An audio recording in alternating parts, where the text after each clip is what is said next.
All right, Richard Skinner is back from Local12.com, and the Bengals over the weekend during the NFL draft saw Andrew Whitworth's dare and raised him 2 offensive tackles. Yeah, it's kind of funny. A sign or just best player available and eventually fill a need. Now, they say best player available, and they're talking about being true to the board, and I get that, and I think they really and truly are. And it's something that they're very, it's the philosophical way they do things. That being said, you have Andre Smith in the last year of a contract, Witt in the last year of a contract, and instead of waiting and throwing rookies in if you can't get those guys back, if you want them back, I don't think they're going to want Andre back. I really think they'll get Witt back in some way, shape, or form. But they went ahead and said, hey, we're going to have plug-and-play guys that are ready to play a year from now. Now, that doesn't mean they won't play right away. I mean, if Andre Smith is still nicked up and banged up, and he had an issue with that last year, Mike. Play one of the kids. Absolutely. And those guys are good enough, you play one of those guys. They both have played both tackles. They both have played guard. Witt's played guard. I mean, you have so much flexibility with those 3 guys. Unfortunately, Andre is really anchored as a right tackle, and you won't see Andre Smith here back after the 2015 season. He's played some good football. He did not play very good football last year.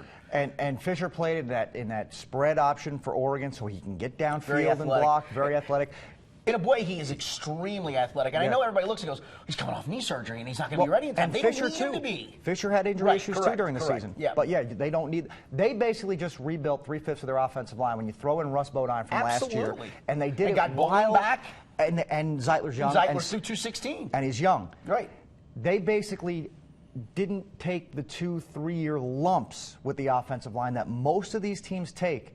They rebuilt it while it was still good, which means they're in very good shape going forward. And again, in a worst-case scenario, let's just say they look at Abuihi and they look at Fisher, and one of the 2 of them or both are just bad, and they've come to the conclusion, I don't think they are. I think they really believe those guys. But they have time. Draft again next year. Yeah, I know that sounds like you're chasing bad after good. I don't think they will, but I think they're both going to be really good players, supposedly. Well, you know the other thing they did here with rebuilding 3/5 of the offensive line is that if Witt becomes a luxury they can't afford, or Andre Smith is a luxury they don't want to pay for, you've got 3 young offensive linemen on 4 to 5 years of rookie deals. Absolutely. Which means you can now pay A.J. Green. You can pay Vontez Burfict. Correct. You can do some other things and then they addressed the Vontez Burfict issue with Paul Dawson. If suddenly down the road, and they paid Vontez last year, obviously, they signed him that deal, but there's another deal coming down the road for Vontez eventually. If he doesn't come back from the knee surgery, if he still has the concussion issues, you've drafted a will linebacker that they think can play right away, and you're saying, well, how did he slip to the 3rd round? There were some issues character-wise, and he wasn't a great film studier and all that stuff. He told me, he said, that's nonsense. He said, that's absolute nonsense. But they're looking... Again, they're looking at the present. It's not like these guys can't help today, Mike, but they're looking for down the road, and that's a smart way to do business in the NFL. And financial flexibility as well, which is very nice. Okay, Tyler Croft, tight end from Rutgers. Good signing because you got to replace Jermaine Gresham somehow, and you're not. Look, nobody's entirely sure what exactly we're getting out of Tyler Eifert. Nice rookie season. Lost in game 2 last year, missed the entire season, so you have a little reassurance there, some insurance anyway. I want to talk about Josh Shaw, the defensive back from USC. Obviously, he got into a situation where he kind of fabricated a story about saving the life of his nephew who allegedly was drowning. Yeah. I think this is a good spot for him because we're not going to kill him with this story. No, in fact, New York, a Philly, they might kill him with this story. And I don't think they will for this reason. He's met this pretty much head on. Yeah, he did. And in fact, Saturday during the conference call, when he got drafted, I said to the Bengals PR people, I said, oh my gosh, do you know the story? And they didn't. I told them real quickly. They asked him before the phone call if he wanted to talk about it. And before we called on the conference call, he said he's willing to answer any questions you guys have. And he did that. I was really impressed with him. He didn't back down. He didn't bat an eye. He admitted the mistake.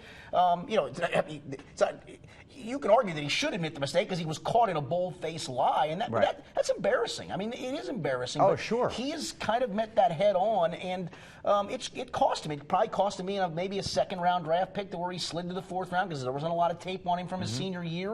So it's cost him a little bit, but boy, I was really impressed the way he handled it. Yeah, got out in front of it, and now he's here.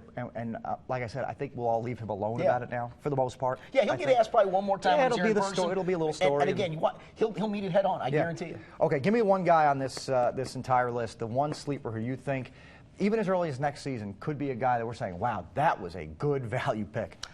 I think probably the last guy, Mario Alford, the wide receiver. And I think people thought the Bengals were I the think I'm best taller wide than him. receiver. I might be taller than him, and you and I are both pretty short guys. I mean, he's a burner. 4.27. I mean, really, 4.27 in the 40. He's got some issues running some routes. He's got some issues in kick returns where he tries to make the big play and hit the home run all the time. They'll coach him out of that. They'll figure a way to use him. You put him in the slot. You maybe put him wide and just let him run some 9 routes and some go routes, and in the slot get him in space. I think he'll be a fun guy to watch. Outside of Amari Cooper, who really is that polished a route runner? Correct. No, you're right. That's anyway, correct. so. Yeah, I mean, that's very, very true. Yeah. No, I like that. I like that. And he can return kicks as well. No question. That's going to be a lot of fun. Skinny, thanks. Nice job on Local12.com. Thanks. By the way, you can catch all the draft stuff on Local 12. I got a grade. I got Marvin's reaction. I got all the draft pick bios, all kinds of stories. Go to Local12.com. Not a lot of sleep for this man this weekend. But I'm good now. Good stuff on the website. We'll see you over there.